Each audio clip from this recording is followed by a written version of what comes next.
Hi guys, and welcome back to the channel. So this week's video I'm going to be talking about the release of the next gen consoles, which is the Xbox Series X and PS5, and generally the pricing and my overall thoughts on the consoles themselves. So the first thing I really want to talk about is just generally the console wars and how that's such an outdated thing to actually still be going on. Like, at this point, what is the point? Even Xbox themselves have made it pretty clear that they don't really care how many consoles that they actually sell compared to the PS5. So why do we still care? I mean, this isn't the 90s. We're not pitting against Nintendo and Sega anymore. It's not even the companies that are fighting against each other. It's just the fans. And I've seen some pretty weird comments being made to people saying that why are you buying this console, etc., etc. That's not good enough. Like, it's their decision to make, and theirs alone. If you don't like it, tough. Personally, I'm probably going to go with the Series X first of all. I'm going to get the PS5 as well, but I'm not going to get the PS5 first. I'm probably going to wait for a redesign because I absolutely hate the design of PS5. It looks very outdated, and to be fair, the Series X design, while overall not fantastic, I think it still looks better than the PS5. A lot of people have compared it to a fridge, which, you know, can't argue with that. But like I said, the PS5, it looks like a modem from the early 2000s, and I just don't like it. I can't get on with it. Overall, with the pricing of the consoles, the price did surprise me. They're both retailing at £450 in the UK for the Series X and the PS5 with the disc drive. I thought they were going to be much more expensive. I thought we were looking at £500 minimum. Not too bad, still a little high, but way lower than what I thought. They are also offering the digital-only version of the PS5 that's retailing at £359.99. It's cheaper, but the drawback on that one is most digital games are actually way more expensive than the physical releases. So in the end, you're not really going to be saving that much money. I'd just save that bit more and buy the full PS5. And just like Sony, Microsoft are offering an alternative console, which is the Series S. It is a downgraded model. It is also digital only, but it has seen a bit of a decrease with the specs, and that's retailing at £249.99. While we are just looking at the pre-order prices at the moment, overall the prices for accessories and everything is pretty much the same as the current gen. Thankfully, controllers haven't seen an increase in price. They're still retailing at £60, which is still very high. When did controllers get so expensive? But like I said, no increase, which is a good thing. So, moving on to the games.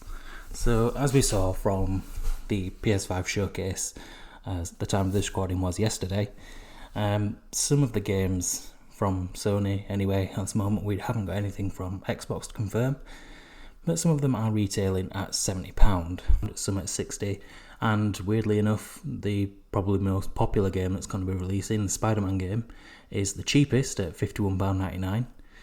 Doesn't really make much sense. From what I'm seeing, just looking at, again, the pre-order prices, there seem to be a very inconsistent pricing for a lot of games. I'm seeing, like I said, the Spider-Man game at £52, there's some for £56, a few for £60, and a couple at £70. It doesn't seem to make any sense, like what pricing the developers are putting on these games. And the price increase is staggering.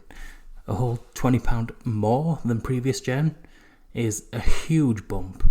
I know a lot of developers are saying that it's because of production costs have increased, and I can see the justification in that. However, such a steep increase is not very justifiable to me, in my opinion. I think it's going to eventually lead to slower sales. A lot of people are going to wait until it decreases in price to actually buy it, and it's just going to make the releases that much more difficult to get on launch day, because let's be honest, not a lot of people at the moment will be able to justify spending that much money on a single game. Like, everyone's being affected by what's going on in the world with the pandemic. And it's just a very strange move to make. Like, we've seen Nintendo, they have relatively expensive games. Their cheapest is like between 40 and 50. And even when they released, they were considered really expensive. But now, a £70 game released just at base, without any DLC, if that's the new standard, it's going to have detrimental effects to the gaming industry. The profits are going to drop drastically, I think. It's going to slow sales, and it's going to price a lot of gamers out of their actual hobbies. Personally, I don't think that with the state of games being released at the moment, we're seeing a small comeback in developers actually making single-player games and still proving to be very popular. But a lot of gaming developers still make very shallow games with barely any content, and we have to rely on DLC to actually complete the game. If they're expecting us to pay so much for an unfinished game, then where is the justification in that? I think that's why I'm leaning more towards the Series X, because at the moment I do have an Xbox One and I do have Game Pass, and I get a lot of content for the money that I pay for it. I pay, $10.99 a month, and I've got access to quite a few games, and they're putting way more into it at the moment. And from what Sony have said, that they're not going to go that similar route, and I think that's a mistake, because Microsoft, while they're not doing as well as Sony, Game Pass is very popular, and it seems they're going to be pushing it more with the Series X release. I have no doubt that both consoles will sell quite well. Personally, I don't see the first year sales for either console being very good, mainly because of what's going on at the moment. People are losing jobs, they don't have enough money to justify that big purchase for the games and console. But slowly, when everything picks up, we'll see the increase, but just time will tell. Like I said, I'm going to get the Series X myself, wait for a redesign for the PS5. It's just so ugly. And yeah, we'll see where we go from there. What do you guys think? Let me know down below. Just do let me know in the comments if you like and subscribe. And yeah, thank you very much. Bye-bye.